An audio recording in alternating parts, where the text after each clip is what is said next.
খতিয়ান কখনো মালিকানা সত্ত্ব সৃষ্টি করতে পারে না, কারণ নাম খতিয়ানে লিপিবদ্ধ দ্বারা যেমন কারো সত্ত্ব সৃষ্টি হয় না, তেমনি কারো নাম খতিয়ানে লিপিবদ্ধ না হলেও তার মালিকানা সত্ত্ব বিলুপ্ত হয়। তবে খতিয়ান শুধুমাত্র দখল প্রমাণের উত্তম সাক্ষ্য এবং মালিকানা প্রমাণে সহায়ক সাক্ষ্য হিসেবে ব্যবহৃত হয়ে থাকে। সুপ্রিয় দর্শক মন্ডলী, সো দ্যাটস ওয়াই খতিয়ান কারো অনুকূল মালিকানা সত্ত্ব সৃষ্টি করে না। সত্ত্বহীন ব্যক্তির নাম খতিয়ানে লিপিবদ্ধ দ্বারা তার সত্ত্ব সৃষ্টি হয় না, পাশাপাশি কারো নাম খতিয়ানে লিপিবদ্ধ না করার কারণে তার সত্ত্ব নষ্ট হয় না। 59 DLR 60 DLR 207।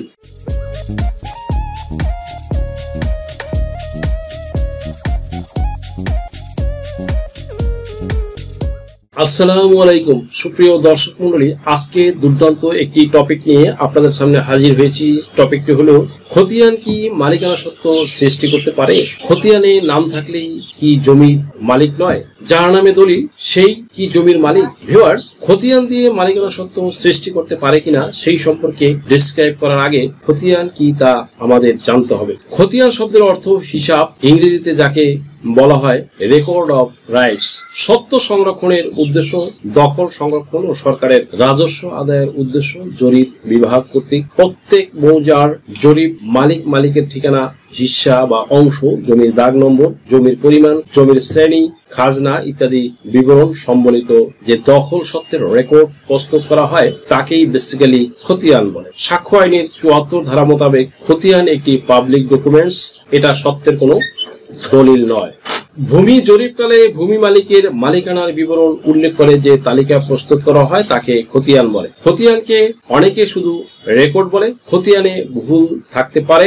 ভূমি কর্মকর্তাগণ ভুল ত্রুটির ঊর্ধ্বে নয়, এজন্য বলা হয় খতিয়ান সত্ত্বের মাপকাঠি নয়। অন্যভাবে বললে খতিয়ান সত্ত্বের কোনো দলিল নয়। দ্যাট মিনস খতিয়ানে নাম থাকলেই সত্ত্ব সৃষ্টি হয় না, আবার নাম না থাকলেও সত্ত্ব নষ্ট হয়। এটি দখলের প্রমাণ বহন করে। খতিয়ান সৃষ্টির উদ্দেশ্য হচ্ছে দখলকারের কাছ থেকে খাজনা আদায় করা। অন্যদিকে জমিজমা ক্রয় বিক্রয়, বন্টন ও হস্তান্তর বিভিন্ন প্রকার দলিলের মাধ্যমে হয়ে থাকে। জমির দলিল একটি মূল্যবান কাগজ। দলিলে ক্রেতা বিক্রেতার পূর্ণ পরিচয়, জমির পূর্ণ পরিচয়, সম্পাদন ও রেজিস্ট্রি হবার তারিখ এবং জমির মূল্য সহ আরো প্রয়োজনীয় তথ্য সন্নিবেশিত থাকে। দলিল সত্ত্বের পরিচয় বহন করে, এজন্য যার নামে দলিল সেই জমির মালিক। এখন মূল আলোচনায় যাওয়ার আগে একটা উদাহরণ দিলে আলোচনা বুঝতে সুবিধা হবে। করিম সাহেব একটি রেজিস্ট্রেশন দলিল মূলে এক খণ্ড জমি ক্রয় করেন এবং বিগত RS খতিয়ানে তার নাম রেকর্ড হয়। করিম সাহেব মৃত্যুর পর ওয়ারিশ হিসেবে রেখে যান তার পুত্র খবির সাহেবকে, কিন্তু সর্বশেষ খতিয়ানে খবির সাহেবের পরিবর্তে গফুর সাহেবের নামে রেকর্ড হয়ে যায়। গফুর সাহেব কি উক্ত সর্বশেষ রেকর্ড অনুযায়ী জমির মালিকানা দাবি করতে পারবে? খবির সাহেব এই ক্ষেত্রে কি প্রতিকার পেতে পারে?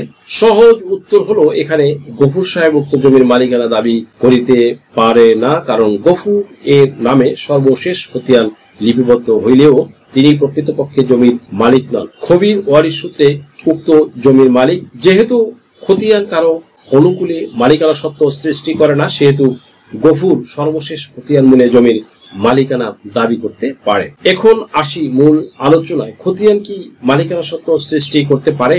খতিয়ান কখনো মালিকানা সত্ত্ব সৃষ্টি করতে পারে না, কারণ নাম খতিয়ানে লিপিবদ্ধ দ্বারা যেমন কারো সত্ত্ব সৃষ্টি হয় না, তেমনি কারো নাম খতিয়ানে লিপিবদ্ধ না হলেও তার মালিকানা সত্ত্ব বিলুপ্ত হয়। তবে খতিয়ান শুধুমাত্র দখল প্রমাণের উত্তম সাক্ষ্য এবং মালিকানা প্রমাণে সহায়ক সাক্ষ্য হিসেবে ব্যবহৃত হয়ে থাকে। সুপ্রিয় দর্শক মন্ডলী, সো দ্যাটস ওয়াই খতিয়ান কারো অনুকূল মালিকানা সত্ত্ব সৃষ্টি করে না।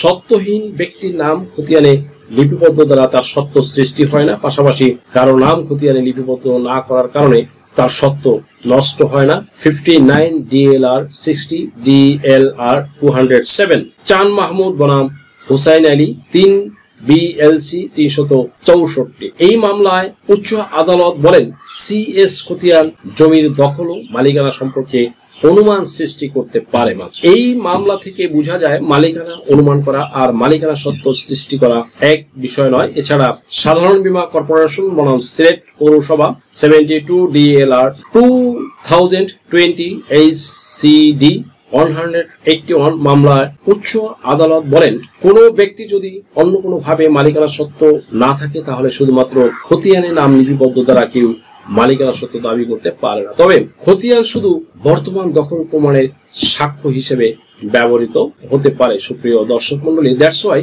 খতিয়ান, খাজনা রসিদ, নামজারি খতিয়ান দখল প্রমাণের সাক্ষ্য হিসেবে ব্যবহৃত হয়, কিন্তু সম্পত্তিতে মালিকানা সত্ত্ব সৃষ্টি করতে পারে না। সুপ্রিয় দর্শক মন্ডলী, খতিয়ানে ভুল নাম লিপিবদ্ধ হলে করণীয় কিভাবে সংশোধন করবেন আসুন এক নজরে জেনে নেওয়া যাক। জরিপ কাজ করতে গিয়ে অনেক সময় জরিপ কর্মকর্তারা ভূমির প্রকৃত মালিকের তথ্য উদ্ঘাটন করতে পারে না।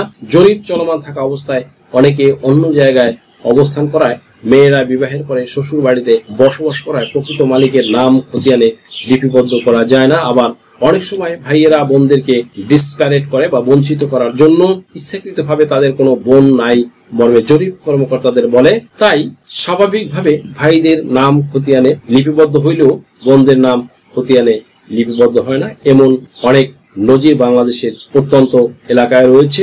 এরকম তঞ্চকতা, এরকম প্রতারণা, এরকম চতুরতা আমাদের দেশে অহরহ ঘটে থাকে। ভিউয়ার্স, খতিয়ানে ভুল থাকলে সংশোধনের জন্য আদালতে মামলা দায়ের করতে হবে। সাধারণত দুই ভাবে মামলা দায়ের করা যায়। এক নম্বর হলো সুনির্দিষ্ট প্রতিকার আইনের 42 ধারা মোতাবেক ঘোষণামূলক মামলা দায়ের করা যায়। আর দুই নম্বরে হলো রাষ্ট্রীয় অধিগ্রহণ ও প্রজাস্বত্ব আইন, state acquisition and tenancy act এর 154 এর ক ধারায় গঠিত ল্যান্ড সার্ভে ট্রাইব্যুনালে খতিয়ান সংশোধনের মামলা করা যায়। সুপ্রিয় দর্শক মন্ডলী, ভিডিওটি যদি আপনাদের সামান্যতম উপকার আসে তাহলে রিকোয়েস্ট করবো চ্যানেলটি লাইক, শেয়ার, কমেন্টস এবং সাবস্ক্রাইব করে পাশে থাকা বেল আইকনটি প্রেস করে দিন, যাতে পরবর্তী ভিডিওর নোটিফিকেশনটি খুব সহজেই পেয়ে যান। সো আজকের মতো এখানে শেষ করছি। দেখা হবে অন্য কোনো দিন, অন্য কোনো ভিডিওতে, অন্য কোনো আইনি কন্টেন্ট নিয়ে। সেই পর্যন্ত সকলে ভালো থাকুন, সুস্থ থাকুন, নিরাপদে থাকুন। আবারও সবাইকে ধন্যবাদ জানিয়ে এখানে শেষ করছি। আল্লাহ হাফেজ। ট্যুরিস্ট ভিসা, স্টুডেন্ট ভিসা কিংবা জব ভিসার মাধ্যমে বিদেশে গমন ইচ্ছুকদের জন্য সুখবর।